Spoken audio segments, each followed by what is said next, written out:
बच्चों नमस्कार। ज्ञान सिंधु कोचिंग क्लासेस पर आप सभी का बहुत बहुत स्वागत है। आज हम आपके लिए प्री बोर्ड का एक पेपर लेकर के आए हैं। खुद ही टाइप किया हमने, बहुत ही मेहनत से ये आपके लिए पेपर बनाया गया। तो ये आपका प्री बोर्ड है, मतलब 3 घंटे 15 मिनट का समय होता है, वो आपका समय निर्धारित है। विषय 70 का पूर्णांक है, बिल्कुल प्री बोर्ड जैसा बनाया गया है। तो सभी प्रश्न करना अनिवार्य है। पहला प्रश्न आपका बिल्कुल जैसे बोर्ड परीक्षा में आएगा, बिल्कुल मॉडल पेपर भी है और प्री बोर्ड भी है आपका। तो इसमें जो है पहला एक कथन सत्य है, तो वो कौन सा सत्य है उसको पहचान कर लिखना है। जैनेन्द्र कुमार एक सुविख्यात कवि हैं, बिल्कुल गलत बात है। ममता उपन्यास पर आधारित है, नहीं। आचार्य रामचंद्र शुक्ल की रचना कामायनी है, बिल्कुल नहीं। पथ के साथी रचना जो है वो महादेवी वर्मा की है, ये बात सत्य है। तो आपका फोर्थ ऑप्शन राइट हो जाता है। ठीक है, ये हम सोचे हल करवा देते हैं आपको प्री बोर्ड भी। तो निम्नलिखित कृतियों में से किसी एक कृति के लेखक का नाम बताना है। तो 4 रचनाएं दी हुई हैं, तो जैसे जैसे मैं एक आपके लिए रिवीजन सीरीज लाऊंगा जिसमें ये सारी जो कृतियां पिछले पेपर्स में आई हुई हैं 4-4 करके, उन सब के लिए पूरे के पूरे सारे क्वेश्चंस में हल करवाऊंगा। ठीक है, इस पेपर के बाद अभी अगला जो क्लास आपका होगा जिस दिन भी हो, तो वो आपको वही मिलेगा। यानी ये जो 4-4 कृतियाँ आती हैं, तो ऐसे करके मैंने 50 प्रश्न तैयार किए हैं पिछले वर्षों के, वो मैं दे दूंगा आपको।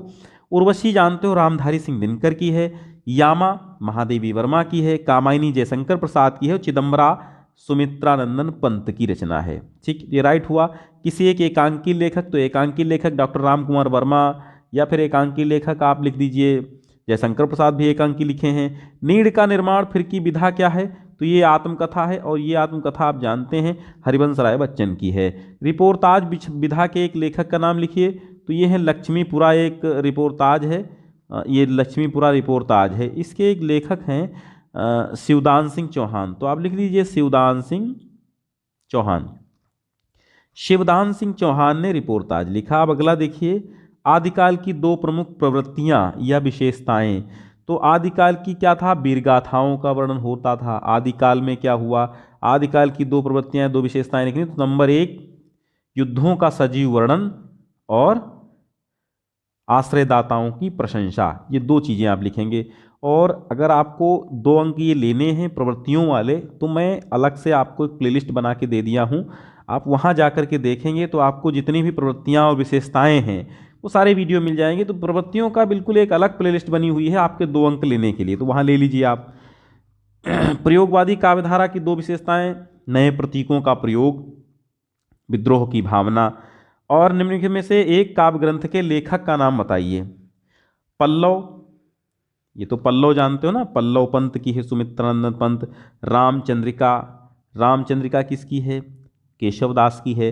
भक्तमाल अष्टयाम नाभादास की है। और सुदामा चरित्र नरोत्तम दास की है, आप सभी जानते हैं। फिर आपका गद्यांश आएगा। गद्यांश में आप क्या करना है, सीधी सी बात है, 3 प्रश्न होंगे, तीनों के उत्तर देना है। कुसंग का ज्वर सबसे भयानक होता है, तो आप यहां व्याख्या करते समय लिखेंगे कि कुसंग यानी कि कुसंगति का जो ज्वर है वो बहुत भयंकर होता है, क्योंकि यह नीति, सद्वृत्ति और संस्कारों का ही नाश नहीं करता बल्कि बुद्धि का भी नाश कर देता है।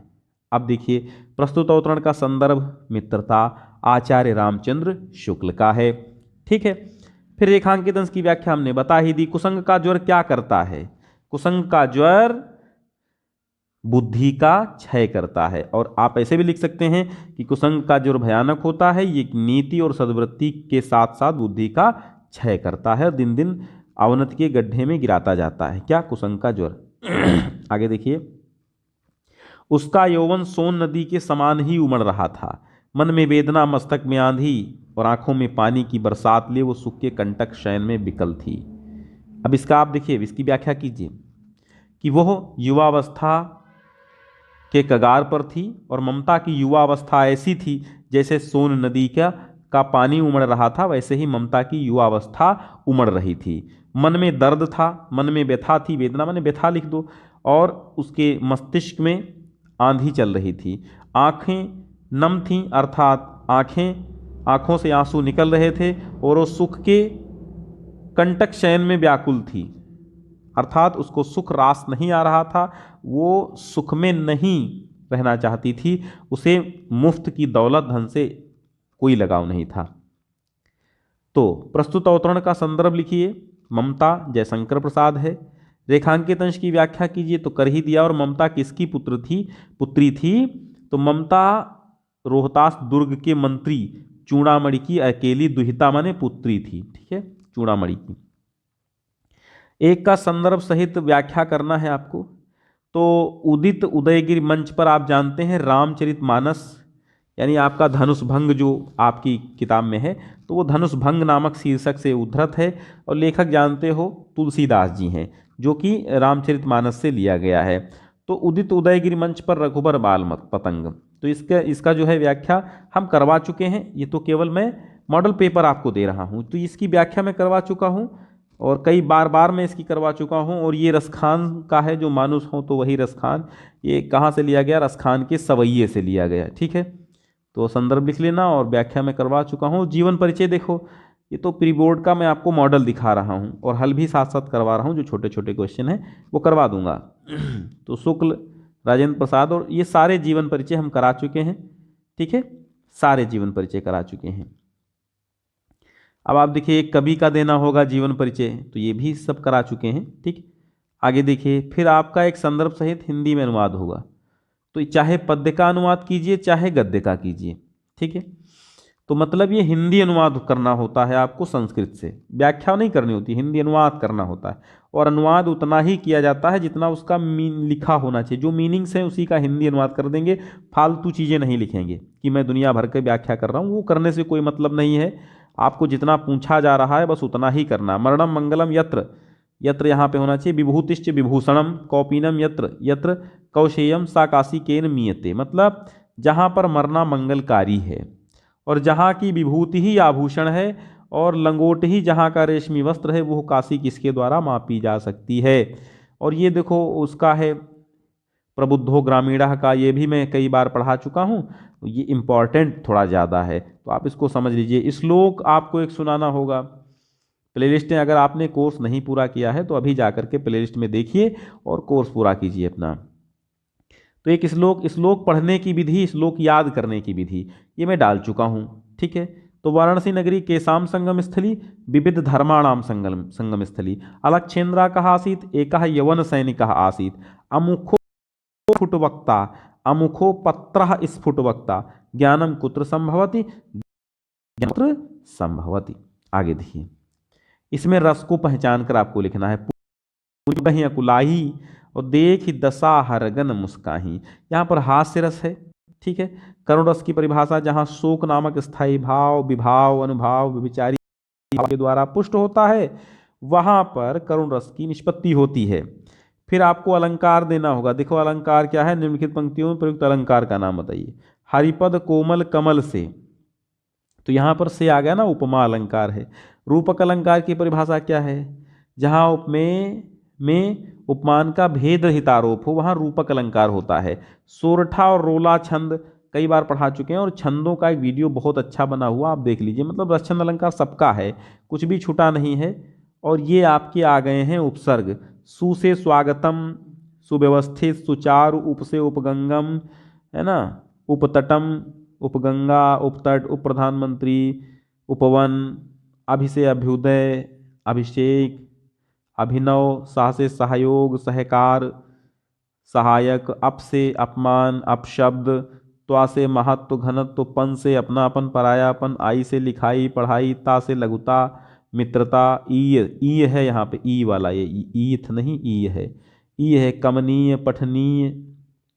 अष्टाध्यायी, 8 अध्यायों का समाहार। ठीक है, तो ये दो क्या होगा जाएगा आपका द्विगु समास। माता और पिता द्वंद्व समास, 9 रत्नों का समूह द्विगु समास, और राम कृष्ण, राम और कृष्ण द्वंद्व समास। ये आपका जो है तत्सम लिखना, गुनी का गुणी हो जाएगा, हल्दी का हरिद्रा हो जाएगा, आम का आम्र हो जाएगा, घोड़ा का घोटक हो जाएगा। ठीक है, 2 पर्यायवाची लिखने हैं। सूर्य का लिखिए सूरज, रवि, भानु, दिनकर, दिवाकर।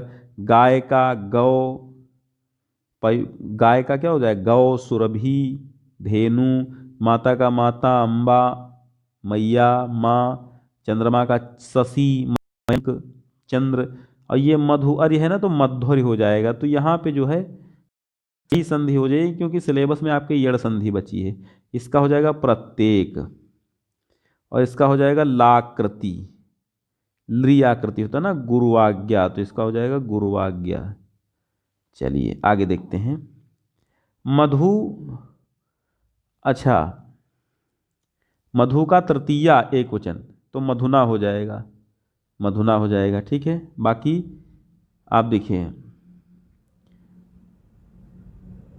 फलेन, फल का फलेन हो जाएगा, मधु का मधुना हो जाएगा।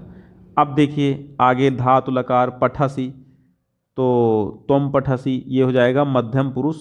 देखो इसमें ऐसे लिखेंगे, देखो पठ धातु मध्यम पुरुष एक वचन, ठीक है, पठ धातु, और ये लट लकार हो जाएगा, लट लकार, पठ धातु लट लकार मध्यम पुरुष एक वचन, पठ से हो जाएगा, और ये लोट लकार है। आगे देखिए, दो वाक्यों का संस्कृत में अनुवाद। वह घर गया, सह ग्राहम अगच्छत, ठीक है, अगच्छत हो जाएगा।